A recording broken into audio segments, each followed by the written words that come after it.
ભગવાન પરશુરામની જન્મજયંતિ નિમિત્તે આજે સાંજે શહેરના વાઘોડિયા રોડ સૂર્યનગરથી અમદાવાદી પોળ સુધી નીકળનારી ભવ્ય શોભાયાત્રા માટે 3 લેયરમાં શહેર પોલીસ તંત્ર દ્વારા ચાંપતો બંદોબસ્ત ગોઠવવાનું આયોજન કરવામાં આવ્યું છે, જેના ભાગરૂપે પૂર્વ સંધ્યાકાળે સમગ્ર રૂટ ઉપર પોલીસ બંદોબસ્તનું રિહર્સલ કરવામાં આવ્યું હતું। પરશુરામ જયંતિ નિમિત્તે ડભોઈના ધારાસભ્ય તેમજ બ્રહ્મ સમાજના અગ્રણી શૈલેષ મહેતાના નેતૃત્વમાં વાઘોડિયા રોડ સૂર્યનગરથી વિવિધ ફ્લોટ સાથે ભગવાન પરશુરામની ભવ્ય શોભાયાત્રા નીકળશે। પોલીસ તંત્ર દ્વારા યાત્રાના રૂટ પર તેમજ સંવેદનશીલ વિસ્તારોમાં ડ્રોન ઉડાવીને ધાબા પોઈન્ટનું ચેકિંગ કરાયું હતું, તેમજ ઉચ્ચ અધિકારીઓ ઉપસ્થિતિમાં માંડવીથી પાણીગેટ પોલીસ સ્ટેશન સુધી પેટ્રોલિંગ કરવામાં આવ્યું હતું। આ વિશે શહેર પોલીસ દ્વારા અઘટિત ન બને તે માટે કરાયેલ તૈયારીઓ અને બંદોબસ્ત વિશે માહિતી આપી હતી। પરશુરામ જયંતિના ઉજવણીના ભાગરૂપે એક શોભાયાત્રાનું આયોજન કરવામાં આવ્યું છે।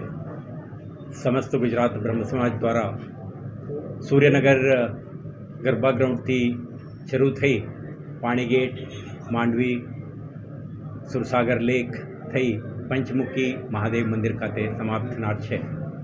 આ કાર્યક્રમના અનુસંધાને શહેર પોલીસ દ્વારા સમગ્ર રૂટનું નિરીક્ષણ, આયોજક સાથે સંવાદ અને સ્થાનિક સંવેદનશીલતા જરૂરિયાતો અને કાયદો અને વ્યવસ્થાના પરિસ્થિતિને ધ્યાને રાખી વિસ્તૃત સુરક્ષા વ્યવસ્થા ગોઠવવામાં આવેલ છે। અને ભાગરૂપે 6 ડીસીપીઓ, 7 એસીપી, 21 ઇન્સ્પેક્ટર, 46 સબ ઇન્સ્પેક્ટર અને 950થી વધારે કોન્સ્ટેબલ, હેડ કોન્સ્ટેબલ આ બંદોબસ્તમાં ભાગ લેનાર છે। સાથે સાથે સુરક્ષાના જરૂરિયાતોને ધ્યાને રાખી એક કંપની SRPFને પણ આપણે તૈનાત કરીએ છીએ। સમગ્ર કાર્યક્રમ કેટલાક સંવેદનશીલ વિસ્તારમાંથી નીકળતા હોવાના કારણે શહેર પોલીસ દ્વારા એડવાન્સ પ્રિપરેશન્સ પણ કરવામાં આવ્યું છે।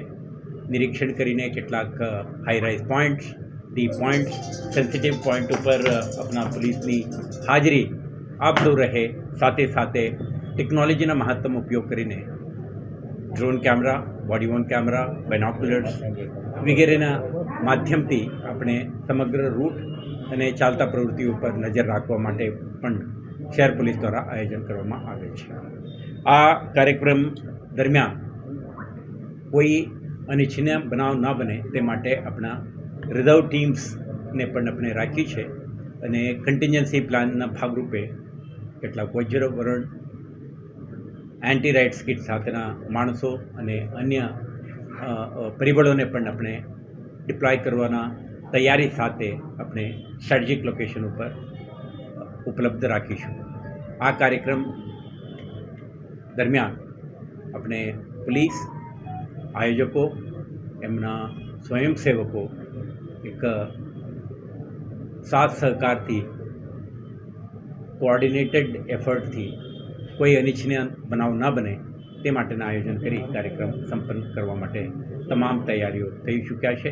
આજે તમે જોયું છે શહેર પોલીસના તમામ અધિકારી કર્મચારીઓ જે આવતીકાલના બંદોબસ્તમાં ઉપસ્થિત રહેનાર છે, તેઓ એક ફેમિલરાઇઝેશન એક્સરસાઇઝ સાથે સાથે ડોમિનેશન એક્સરસાઇઝ પણ આજે કરી છે અને આના ભાગરૂપે જે કંઈ સંવેદનશીલ વિસ્તારોમાંથી આપણે અધિકારીઓ, કર્મચારીઓ ફૂટ પેટ્રોલિંગ પણ કરી છે। વિઝિબિલિટી ડોમિનેશનથી એક સ્ટ્રોંગ મેસેજ આપવાની પ્રયાસ પણ કરી છે।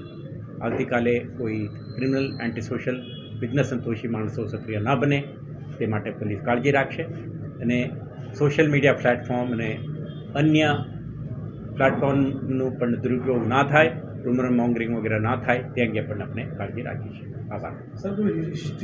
કે ક્રિમિનલ, એન્ટી સોશિયલ એલિમેન્ટ્સ અને વિઘ્ન સંતોષી માણસોને નિયંત્રણ રાખવાના તમામ પગલાઓ ભર્યું છે। આનું જરૂરિયાતના હિસાબે એમના એક્ટિવિટી ઉપર નજર, કેટલાકને પ્રિવેન્ટિવ ડિટેન્શન, કેટલાક તત્વો ઉપર આપણા માર્કર વગેરે પણ રાખવામાં આવશે અને જરૂરિયાતના હિસાબે જે કંઈ પગલાં ભરવાની જરૂરિયાત છે આ તમામ પગલાઓ શહેર પોલીસ દ્વારા ભરવામાં આવી રહ્યું છે।